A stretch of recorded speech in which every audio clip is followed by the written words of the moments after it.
Hallelujah. We finally made it. We finally made it here. I am super, super, super pumped. For those of you who don't know me, my name is Aswand Cruickshank. I'm your one and only Move Swiftly speaker, former collegiate football player, and current author of five books, all surrounding about all talking Former collegiate teamwork. football player Oh and man, I author of realize.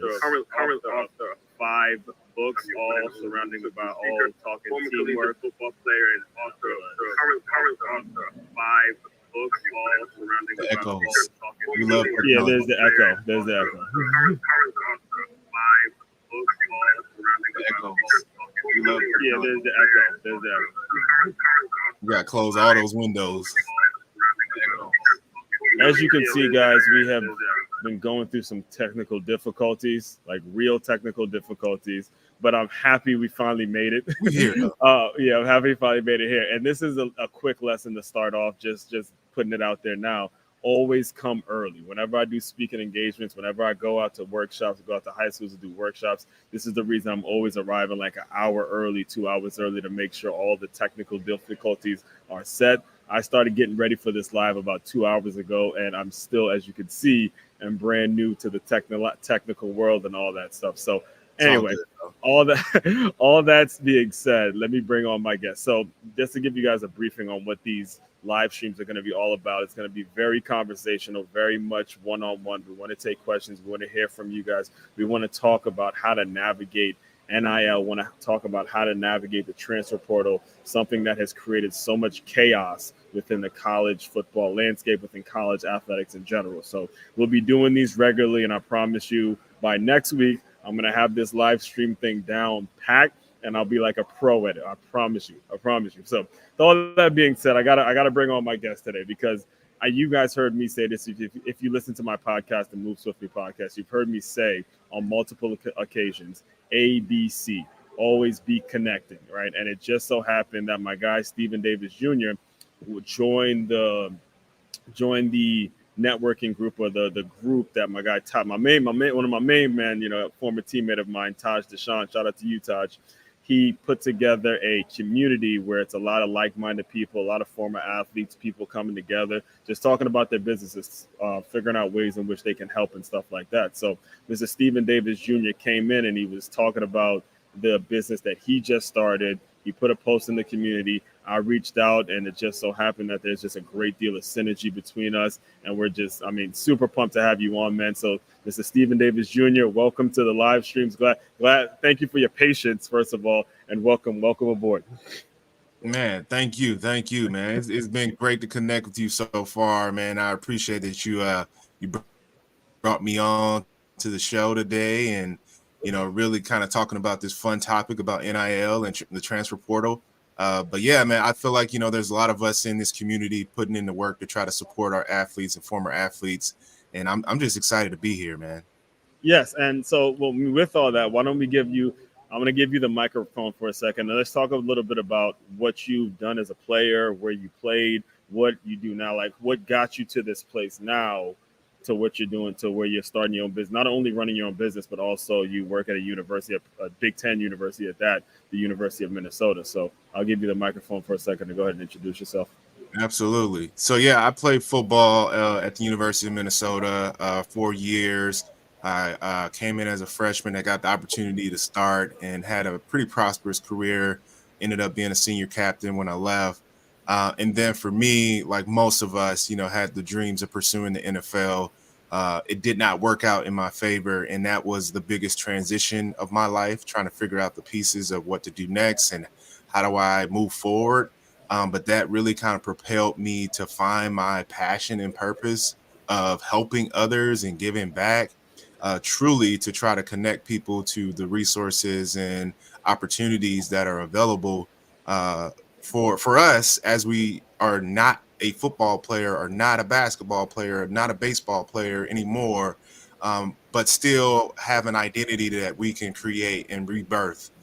So my mission and purpose has really been about how do I help and how do I serve others.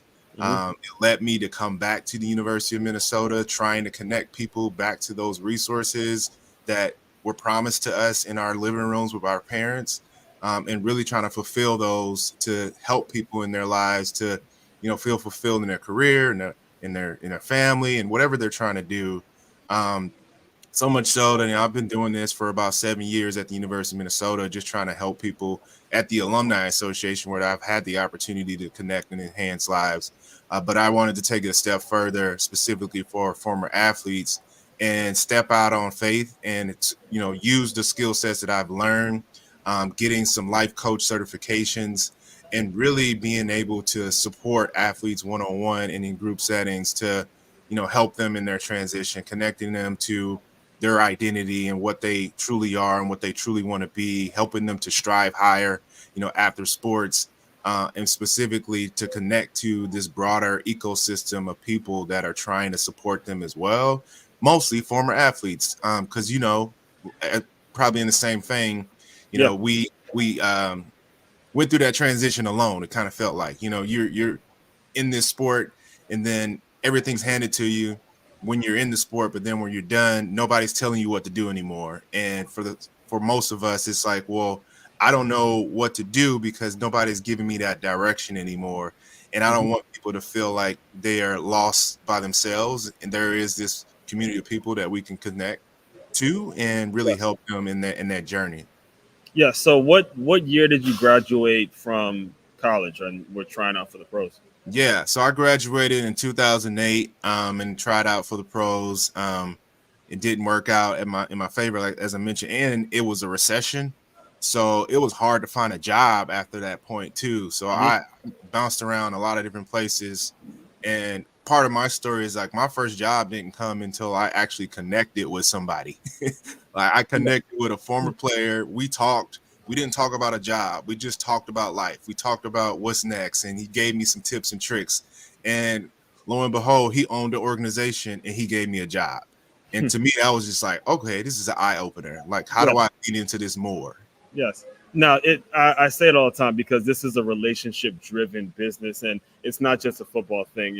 When we're talking about relationships and we're talking about how to leverage those relationships, NIL, it creates a huge advantage. It creates opportunities for you to build relationships. So much of what gets talked about when it comes to this topic is the big deals, the Shador Sanders, right? The Caleb Williams or the Caitlin Currys. I always call it Caitlin Curry because I'm thinking of Steph Curry, the Caitlin Clarks, right?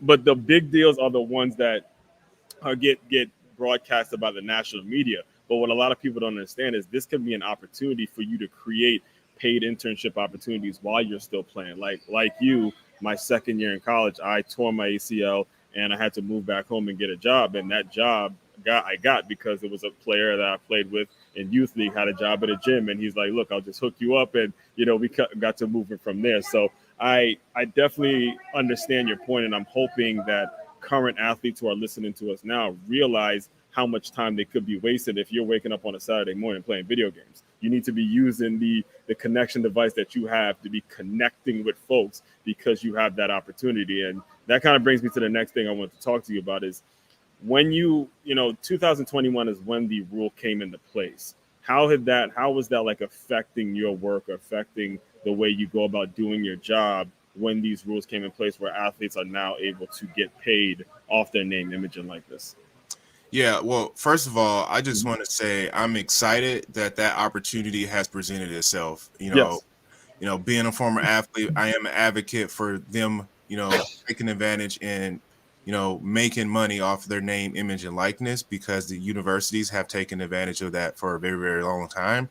Hmm. Um, and I would say now, since 2021, since it has been released, I think it is still a very confusing market. I don't think everybody understands the nuances and the ins and Amen outs. to that, brother. Yeah. Uh, He's like, I actually wearing the shirt now. It's confusing, brother. It's yeah, confusing. nobody really understands how much of it really is accessible. What are the next steps that you can take, and Yeah. how do you get involved? From my standpoint, at the Alumni Association, where I've been there, like I say, 7 years, I get to focus more specifically on all alumni and helping to engage and connect them to different opportunities, Hmm. whether it be events, support from a volunteer standpoint, really building that relationship so that they feel that pride and spirit to give back to the university. Knowing what I know about NIL is that the opportunities that present themselves are specifically geared towards the student athlete specifically. If you give to that to the collective or to that student athlete, it's not going to the university at all. It's going straight to that athlete, and that is great. But the difference between what the universities and athletic departments are wrestling with is are these donors going to then still have that relationship with supporting like the major universities needs. You know, if that donor has been giving to the university for certain buildings or certain things that are going to support a student or an athlete or just like a department, but now they want to gear that towards I'm going to give to NIL, then it creates a new dynamic because the university is not getting any of that money, and I'm not mad that they're not getting any of that money, but it does create a dynamic in regards to how do they create strategies and what are they pushing out to constituents in order to get them to give back to the university or maybe even to the students. Yeah, actually, that brings me to, and I hate to cut you off on this, but that brings me to another point. I didn't even plan on bringing this up because I just finished reading the book titled "$1 Billion Ball." It's by the name of the author is I'm blanking on his name right now, but he talked about how these alumni that you're referring to, how serious they are when it comes to giving money.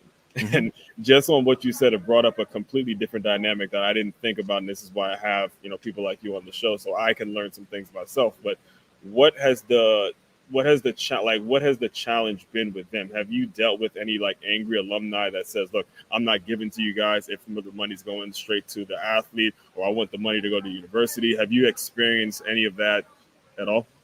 I would say not as of yet. I think everybody has their own passions that they want to support and they want to give back to a university or institution. Right. I think trying to understand, the balance of what they're going to continue to support moving forward, I think is going to be challenging, especially because, in my opinion, with those big donors who have a lot of money, who wants to support the university and wants to support certain things at the university, how sustainable will it be to rely on that moving forward, right, specifically with the NIL? Because right now, universities or the athletic department is not allowed to give to the NIL collective, not allowed to give money to the student athletes.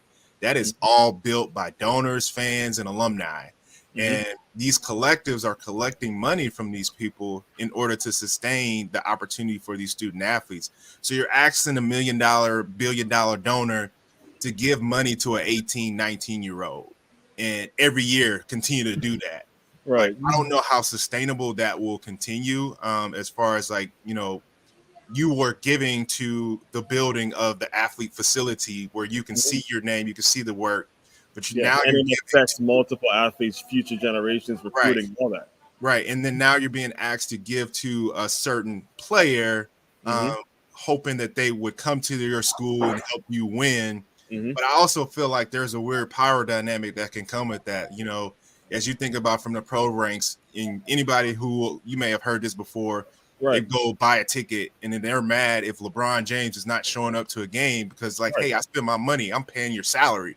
Just Yeah, imagine exactly. them saying something like that times 10 to a student athlete at college ranks because they paid to their NIL collective for this athlete to come. And if they're Yes, not producing, social media is just going to go crazy. And this is right. the kind of the effects that I'm looking at as well. Right, and I actually make the argument in my book, and I'm sure I'm going to get some pushback from you. You can tell me if you agree with it or you don't, but I do believe that if you have a high NIL valuation, you should be required to give a percentage back to the university. There should be something that could be negotiated, even if it's something that the player says, "Look, I want to give back to these pre-med students. I want to give back to these pre-law students. I want to give back." Like Blake Corum does a great thing with this turkey drive. Caitlin Clark. I almost said Curry again, by the way. But Caitlin Clark does a cool thing with her foundation and make sure the money goes. And to she the is like Curry, though. Yeah, she does too like Curry. And this is the crazy part. I thought that was her actual name. I Yeah. really did. I remember that day the video came, the thing came out in the championship with her and Angel Reese. I thought that was her actual name was Caitlin Curry. Then I was like, wait, no, it's Caitlin Clark. So, but she's balling like him, so I guess she earned that nickname. Yeah. But yeah, you can tell me if that would be like so far fetched for someone like a Caleb Williams say, all right, I'm gonna take 1% and give it back to maybe some of the pre-med students. I don't know how it would work because I'm not directly in it, but just kind of putting that out there and then seeing how that would work.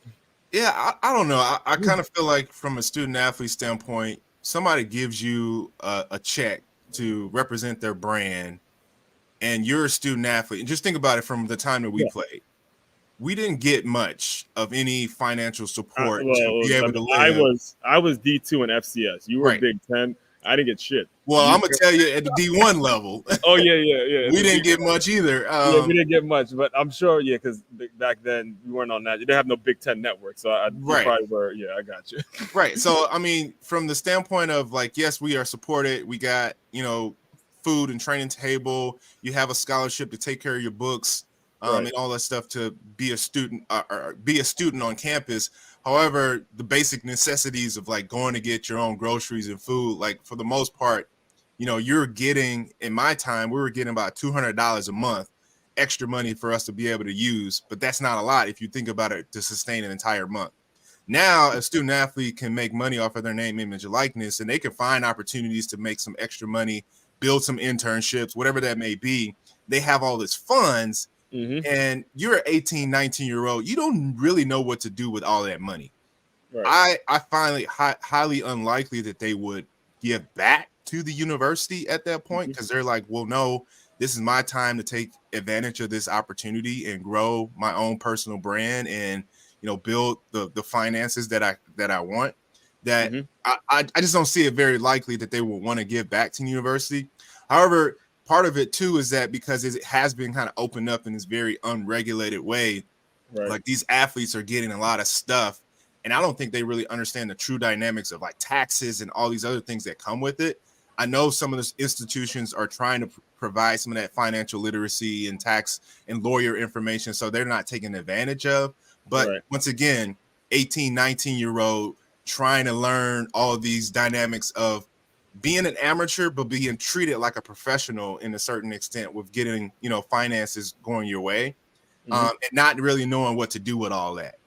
Well, I'm glad you said that because when I put it in the book, that's kind of what I had in mind is to take that percentage and make it so it's an accountant, someone that could put their money to work to where that percentage turns into maybe, let's say they put $1,000 in some percentage that turns into like $3,000 because you're putting the money to work. You're putting the money towards financial literacy classes. You're putting the money towards doing things that are going to triple the money as opposed to spending it on a Rolls Royce or spending it on gold chains. And I know what I would have spent. But they're going to do that though. Yeah, that's what I'm saying. I know for sure. I know like me, I would have blown so much of it. My 18-year-old self would have blown. So I accepted that they're going to do that, but it's a matter of, okay, we know they're going to do it, but let's try to require something because right now it's like you said, it is actually the wild, wild west. And that actually brings me to the next thing I want to talk to you about is if you can go back to 2008 and at your time at the Minnesota, how would you have taken advantage of the rule now? What do you think would have changed for you, for your college experience,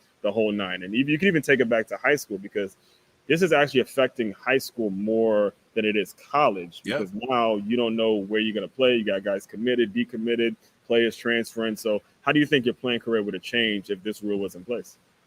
I mean, yeah, it definitely would have shaken a lot of things up and forced me to like look at the opportunities to brand myself and set myself apart. To a certain extent, it creates this selfish nature amongst the team. Like everybody is, focused on winning. However, when you add money into the equation at a young age, I feel like it's going to create this idea where I need to kind of fend for myself and figure out how to get mine. And not to say that I would have been that way, but I think, I definitely would have taken advantage of the requests that I've gotten before to like, hey, come sign this picture or this jersey and like, give me some money for that or, show up in appearance, for a certain brand or organization that wants to like bring some go for athletes. Like you wouldn't take that for free anymore. You'd be like, okay, well, how are you going to, set me aside and pay for this? I will say like back when I was there, the NCAA had the EA Sports NCAA football game and I was in that game 3 times. it's funny now looking back on this because I remember when the settlement came about that game, Yep. I was able to get some Was it funds. O'Bannon or something like that? Yeah, I was able to get some funds, but just thinking about like, man, Mhm. my face is on a video game and I'm not getting nothing from this. Everybody's buying this game, you know, and I can't make money off of that. So my mind and my reality was really thinking about it, you know, if I'm thinking about this now, it's like, what are the chances or the opportunities where either my jersey is being sold, my likeness is being used in a commercial or used in a game. People would like to, you know, reach out to me to sign autographs and come show up and make appearances, taking advantage of all of those opportunities to, you know, support myself in that regard. But I think it still would have probably been hard to navigate without having like someone to help us connect the dots with all of that. Yeah. You know, because you're going into obviously at that point like a business. You're Yeah. setting yourself up as a brand and as a personal business and trying to learn like how to do that in a way that makes sense to bring in the money and not squander it all, because you know a lot of our players was trying to get fast for support, and they were buying TVs with all that stuff. So just imagine, you know, you're making thousands of dollars, $100,000, $100,000, and you know, and you're at college, you know, you're gonna blow it on some stuff that is not gonna really help you if you don't have that support and that, you know, that person is giving you a little bit more advice about how to use that money in a correct way to set yourself up for the future.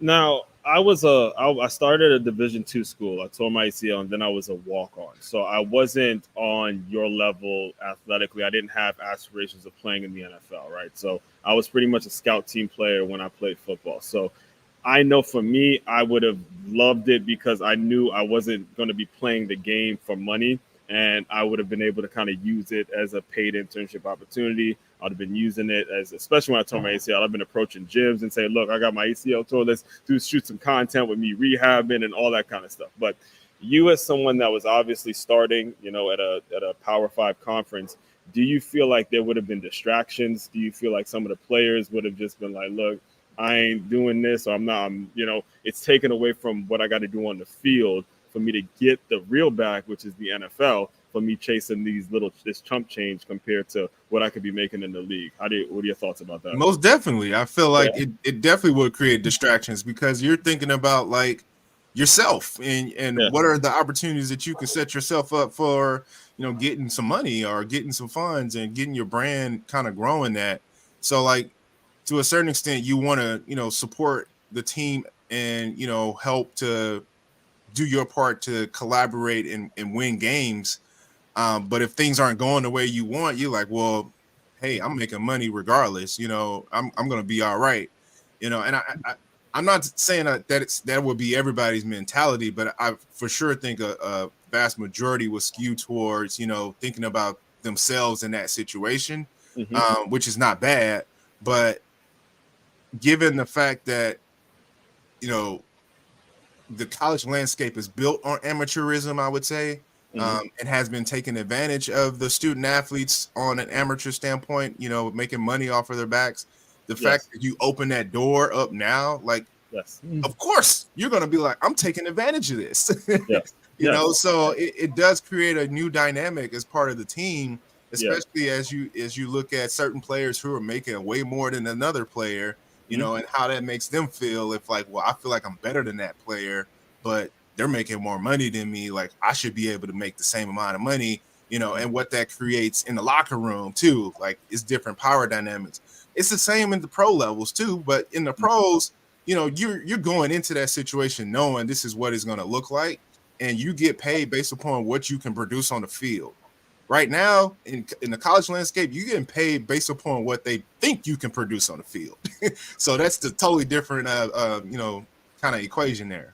Well, that and your name, you know, I can't imagine what it must be like for the Texas quarterback. You know, I love the story.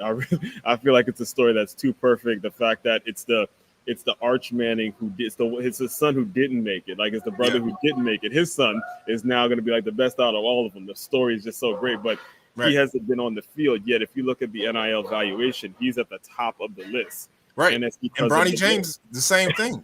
LeBron James too. It's because of his name. So, you know, how does that really help a locker room. Really, Exactly. Like you come in as a freshman and you're like the top evaluation from an NIL standpoint. You haven't played yet. You haven't earned your stripes, but everybody's looking at that person because of their name, and they're bringing money and attention because they're there.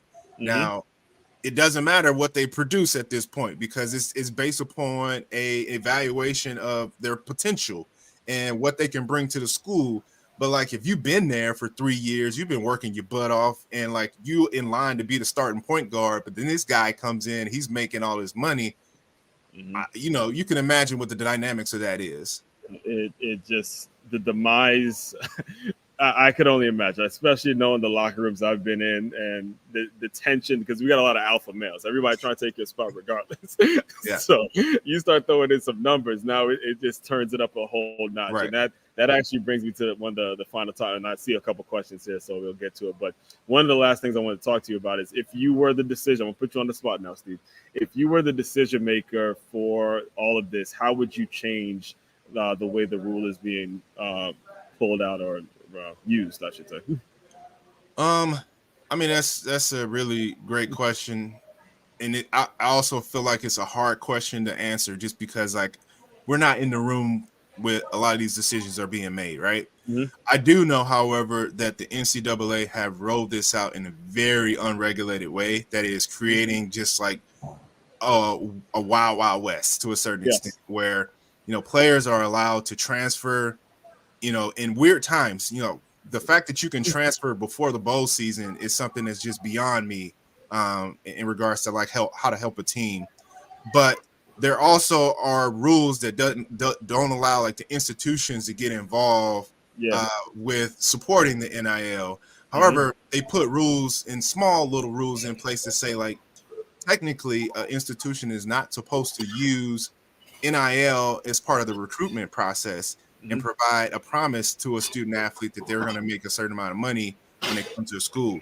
But we've seen a lot of that happen already, and there's a lot of things that are just going crazy. And because of that, the schools who have the means and the resources, and right now the donors to give, they're gonna come out on top of this, where some of these other schools are just gonna maybe fall by the wayside if they're not able to sustain that level of support and money from their donors.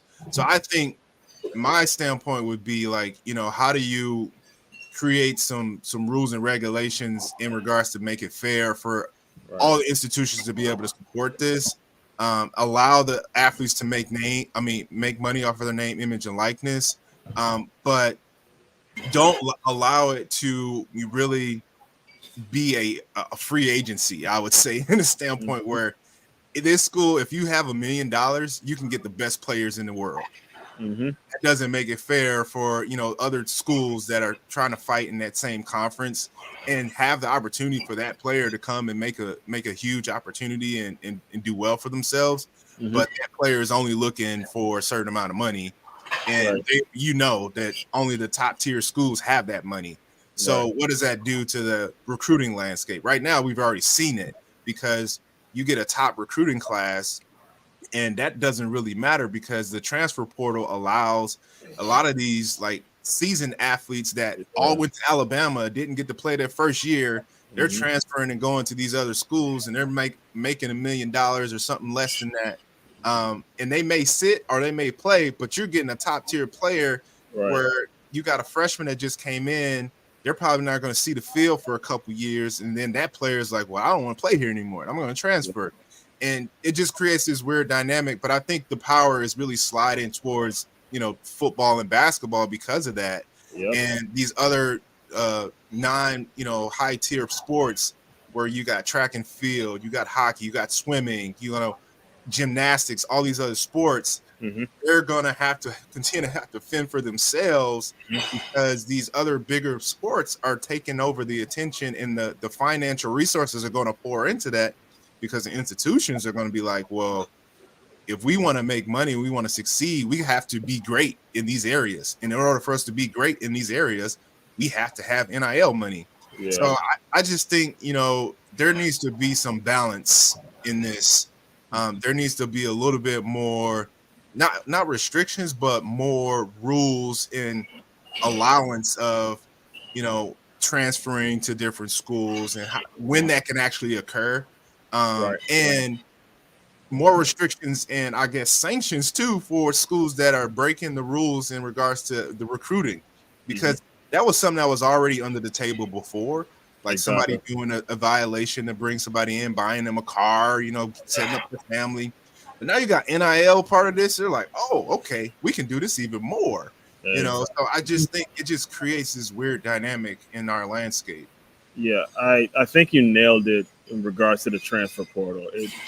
It's again, I was a person that transferred from D2 to D1. All right, but when I got to this D1, you saw a lot of guys that were at these bigger schools. They failed a drug, even actually no, at both D2 and these FCS programs, they fail a drug test. Next thing you know, they're on a full scholarship at an FCS program. They go somewhere, they don't play. Instead of competing, they leave and they're on full scholarship at another program. We've given them that option, and now that you made the transfer portal a situation where you don't even have to sit out, and there's money involved, it's like, what exactly are we doing? Or what exactly are we teaching the kids? What exactly are we teaching them about loyalty? So you mean to tell me you're telling them to go get a job? The minute you don't like the job in a week, what you're gonna just be out? That's the message we're gonna send. Yeah. You know what I'm And saying? So here's I the other want part about it players to too. get help, but yeah, go ahead, go ahead. 'Cause Yeah, and the I'm other part about it too is that how it's been rolled out so far, like each state gets to make their own rules and schools get to make their own rules on it too. So Mhm, it's not consistent. Like in Texas, it may be different as far as like how you can, support NIL and what NIL can do compared to Minnesota, because mhm, the state and the federal level are getting involved in this. And I think it's just becoming a mess, from a standpoint of people's opinions, the polarization of it, from a standpoint of like supporting this. mhm, Um, and it sucks because I feel like to a certain extent that there was this opportunity to do it and do it in a way that could support the athletes and be sustainable. But right yes, now, you just don't know where it's going. You yeah, don't know where it's headed, and what the NCAA will truly do to help, regulate and support this in a way that can continue to make it sustainable. Because, like I mentioned before, I just don't feel like from a standpoint of using the collectives as the main engine to support mhm. this will be sustained, because you got to continue to ask people to give money every year to give to a 18, 19-year-old. I don't know how likely someone will want to continue to do that compared to There's no supporting the ROI. big Where's the sport. ROI? I Yeah, mean, just think like a businessman. Where's the ROI in somebody giving an 18 or 19-year-old kid $1 million? Like, even if it's Archie Manning. Like, right. where's the tell me where they're making the money? What is his jersey sales going to make the money? Like, what exactly is the ROI in doing that? And if people would just use their good old fashioned common sense, it wouldn't have rolled out in such a messy way that it did. And the thing about it, again, like you said, you're talking about giving it to kids that have no concept of financial literacy. They're athletes, they're great athletes, and they love to play a sport. And this is, I've done deals with college athletes, and some of the things they don't necessarily know how to go about doing this, how to go about doing this, because they just aren't ready yet. So to Yeah, just give them the money, there's no actual ROI. And in business, I'm just telling you guys, everyone listening to me, in business, this is what investors care about. They care about ROI one, ROI two, ROI three. That's it. They want a return on their investment yeah, in financials. That's why yeah, they sponsor. That's why they give money to universities, because the universities can get tuition from people, and now they get their money back. So I know it sounds like they're sponsoring or they're giving money, but they're seeing how they get their money back. I grew up in Silver Spring, Maryland, where Under Armour was built, and I was there when he actually built the uniforms, put the uniforms in place. It was like a marketing. It was like a marketing engine for the company. And now look at where the company's gone. He's yeah. making his money back on all those sales. Yeah, and I would say a lot of businesses. There are some businesses that are getting involved. I would say more to the medium to small businesses are getting involved because they're trying to build their brand and support the university to a certain extent. But you're not Right. seeing a lot of major corporations, and we have a lot of them here in the Twin Cities. Right. We don't see a lot of major corporations getting involved to that level, and I think specifically because they already have an established brand. They don't need an 18, 19-year-old to help them push any of their products or services. Right. So the likelihood of bigger corporations supporting this, I don't know. It could change, but it feels far fetched. And the fact that people have you know dispensable funds to Mhm. support this every year is also something I think is far fetched from a business standpoint. Because to your point, it's the ROI. Like Right. how do they get this back? And, And and that think, actually makes me. I didn't plan on even bringing this up, but just when you said that, it made me think of this. Has the fact, so you're in Minnesota, and that's the Big Ten, and they have an actual Big Ten network that's on TV. Has that yeah, made any change at all, or has that affected the way alumni or investors speak about the university? Like, does the program's value go up because they're part of the Big Ten and because they have a network at all? Like, how does that affect it? absolutely. The Big Ten is power conference. As you can see, a lot of these colleges are starting to combine in maybe 3 or 4 major Right. conferences, and the Mm-hmm. Big Ten is amongst the top. As far Uh-huh. as like reputation, brand, money, all the things that come with it. They're continuing to grow. They just brought in a bunch of West Coast teams coming in next year. Right. So absolutely, the Big Ten is a great place for that. But still, it's unbalanced in the Big Ten as far as like who's doing well in Who's NIL. going to be right? Who's going to be doing well? I mean, I don't even. They just and we'll get to you guys' questions in a second, but I have to bring this up. But just think about this. All right, you have Chip Kelly, who was the head coach at UCLA, is leaving to go to Ohio State to be an offensive coordinator Right. because Ohio State is what, the Big Ten, and they got the dough. Yep. What else needs to be said? One is a West Coast team, the other is a Midwest team that's going to be on TV regularly. Yep. Yep. I know. It's about the money. He's probably also looking at it too. Like if Ryan Day doesn't win next year, he's next in line. But That's yeah, exactly what.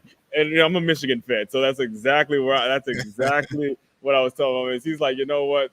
I'm better off going to Ohio State, seeing Ryan Day fuck up, and then make sure I take the job because I know if he loses to Michigan this year, I'm right in line where I need to be. yeah. Oh man! So actually, let's jump into some of these questions. It's Cool. Zamia Rahman said, "How can high school athletes best prepare themselves for the transition to college athletics amidst the new landscape of NIL and the transfer portal?" Um, so I'll answer it first, and then you can Sure. chime in if you want. So Zamia, I would ask you to be a little more specific with your question because for me personally, I knew exactly what school I wanted to go to when I was a junior in high school. I wanted to go to Hofstra University, and my grade. First of all, my grades were terrible, and I only played one position on the football field. So I knew my high school coach told me I wasn't going to get a Division I offer, even though I didn't want to listen to him. But what happened was he told me that if I could walk on in the program and be good, and there's nothing wrong with me walking on. So if you get a specific, and what actually ended up happening is I walked on at Stony Brook, and Hofstra's program actually got cut because of budgets because they didn't have the funds like Stony Brook. So what I would tell you is to get very specific on what school you want to go to. Be very intentional about where you want to go there, why you want to go there, what you want to study there, what exactly you want to do for the university, how you can help the university in any way. Make sure you know those specific answers, and then pursue your school for that reason. All right. The NIL money will come. And if obviously you won't need to worry about the transfer portal because you would have it locked in your mind where it is you want to go for the right reason. So Yeah, and I'll add to that. I think with a lot of these opportunities that are presented, I think I'm an advocate for taking advantage of opportunities that are given to you. And honestly, I feel like from a high school athlete standpoint, with them going into looking at what school did I want to go to next, and I would say evaluating what are the ultimate goals of that individual, right? mm-hmm. Um, and not having a one-track mind on it too. Don't think about it like what's this school that's going to give me the best opportunity to make money. Like if you Right. go into it that way, you're probably going to set yourself up for failure. If you think about it from a holistic standpoint, like I want to be able to develop as a student athlete, I want to be able to set myself up for opportunity to make it to the pro level, or I want to develop myself to get the degree that I want to get Yes. to be able to be successful in my next step. and also look at where the best opportunity allows me to set up a brand for myself. Because honestly, I feel like what's really happening with this is giving you a chance to build your own personal brand as a person, as an athlete. And if you know how to do that well, that is great. But a lot of the athletes, I would say, don't. So thinking about like, how can I go into a situation where I can show my leadership skills, where I can show the talents and the traits that I have that can help me, propel me to whatever I do next, whether I make it to the pros or whether I, get a new job and I have to do something after this, taking advantage of the opportunities and the resources that are being given to you, because I think that will grow. That's one thing we haven't talked about, is that while there is a lot of unknown and there's a lot of unregulated things, I do feel like the support from a learning, development, literacy standpoint, that support mechanism will grow from the athletic departments. Yep. So you have to go in there being willing to take advantage of all of that knowledge so that you can set yourself up, because to a certain extent, you're going to be more like a product than you ever were before. Yeah. You're going to go in, they're going to use you as a person is going to help them win. And they know that there's a bunch of other athletes that can transfer in at any time if you're not doing what they want to do. So you got to be a little selfish in the standpoint of like, how can I support what I want to do next? Obviously, I still want to be able to win. I'm still old school. Like, I want to go and part of the team. I want to win and I want to contribute to that. But you definitely got to take advantage of the resources and opportunities that get presented to you, and be willing to have a game plan and a goal. Don't just transfer because, oh man, I'm not playing well. Like, I don't like this coach. Like, that's not going to set you up for success in life. Like, you're not going to like a lot of things that happen, and somebody's going to do something that you do not agree with.